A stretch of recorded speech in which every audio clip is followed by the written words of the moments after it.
floor no? Is it third floor? Third floor, yeah. That should be sideways. So like mga... Ah, see, got you now. Chillin'. Third floor.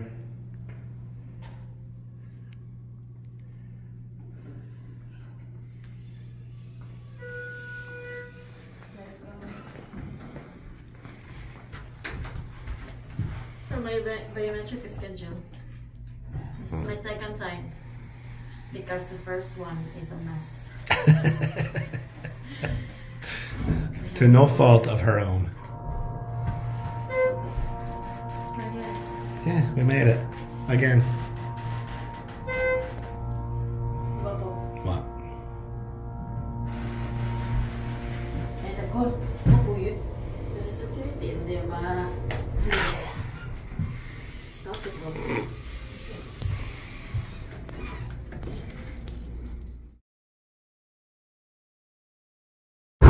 So guys, nakauwi na kami galing biometric.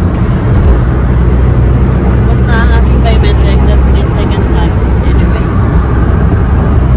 So, I think maingay. Kung sasabihin ko sa inyo ang reason ngayon, I think maingay, hindi nyo maiintindihan. So, uwi na lang sa bahay. Chika-chika tayo. Hi guys! Welcome to our YouTube channel, Guapo and Guapa.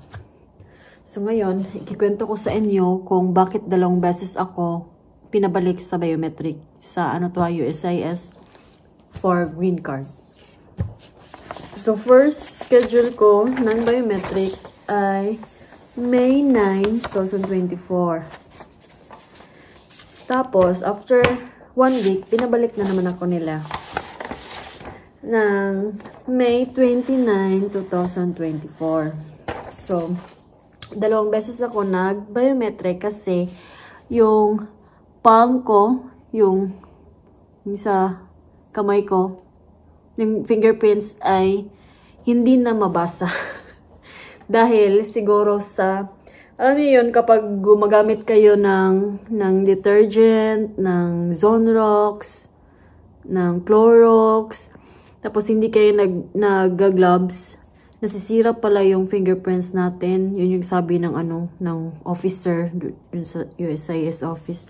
So tinanong niya ako kung ano ba ang klaseng trabaho ko dati. Sabi ko nag-OFW ako dati sa Hong Kong. Sabi niya, kaya pala na hindi na nasira na yung fingerprint mo. Kasi usually sa pag mga ganito, kadalasan mga matatanda na ang nasisira yung fingerprint kasi yun, hindi na siya visible kasi matanda na sila. Pero ikaw, ang bata mo pa, tas sira na yung fingerprint mo. Yun yung sabi sa akin ng USIS. Tapos, kung mayroon kayong same experience sa akin, huwag kayong mag-alala. Mababait sila. Yun lang, wala naman daw problema. Kung it's either hindi mabasa yung fingerprint mo. Yun nga lang, 2 beses ka pababalikin. So, at first, nag-worry ako. Sabi ko, hala, ano kayang problema? Bakit 2 beses akong pinabalik sa biometric? Tapos, yun lang pala, hindi daw nabasa yung fingerprint ko. So, ang advice ko, kapag gumagamit kayo ng Clorox, Zonrox, mga matatapang na mga sabon, mag-gloves kayo, guys, para hindi masira yung fingerprints nyo. Kagaya sa akin, sira na. May mga crack na yung fingerprints ko.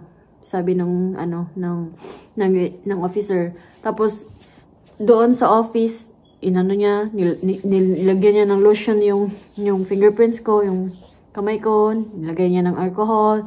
Tapos pinunasan niya. Ganun pa din pag i-fingerprint ko, pag nag-try kami doon sa system nila, ganun pa din, hindi pa rin mabasa. So sabi nung babae, wala na tayong magagawa dyan. Ang problema sa user, sabi niya. Tapos, bait niya, sabi niya, magkwento ka nga kung saan kayo nag-meet ng husband mo. So, tapos nagkwento ako, nag-meet kami sa dating site, ganyan. Tapos, yun lang, sabi niya. Kasi yung iba, hindi nagkikwento pag tinatanong ko. Sabi niya. Sobrang kwela din yung officer.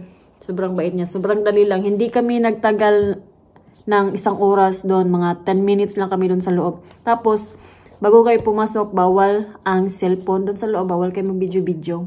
Kaya, yung sa husband ko, nag-video siya. Pinagalitan ko kasi papasok na kami doon sa loob. Tapos may mga security doon. Pati, ano mo, kung may belt ka, tatanggalin mo. Yun, kung may laman yung bulsa mo, lahat dapat i-screen mo yan sa security check bago kayo papapasukin. Tapos yung iba nagtatanong kung mayroon ba kayong appointment, ganyan. Tapos pwede mo lang ipakita yung papel pag pumasok kayo dun sa security office for your biometric. Yun lang, share ko sa inyo na kung mayroon kayong same experience sa akin, huwag kayong kabahan. Okay lang yan. Tapos, mababait sila, as in. Hindi gaya sa atin sa Pinas ba, napapagalitan ka, ganyan. Dito sa kanila, sobrang bait, sobrang chill lang nila. Wala silang problema. Ginagawa lang talaga nila yung trabaho nila.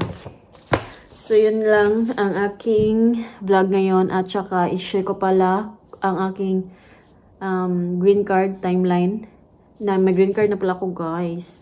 At saka, yung social security ko. Nagka-problema kami sa social security ko. Kaya i-share ko sa inyo yan. Kaya watch out kayo. Sorry pala kung matagal ako mag-upload kasi may trabaho na ako, full-time job. Kaya hindi na ako masyado nakapag-upload ng mga mahahabang videos. Okay. Haggard ko na. So, yun lang video ko ngayon. Please like and subscribe to my YouTube channel. Thank you for watching. And sana may natutunan kayo sa mga videos ko, guys. Sa mga nasi-share ko. Sana mayroon kayong mga ideas or sana nakatulong and ganyan. And yeah, kung mayroon kayong same experience sa akin na 2 beses pinabalik sa biometric, huwag kayong mag-alala. May ano lang yan, may problem lang yan or sa fingerprint mo or what. Pero okay lang yan. Hindi big deal sa kanila. As long as nakabayad ka na. Thank you guys for watching. Bye.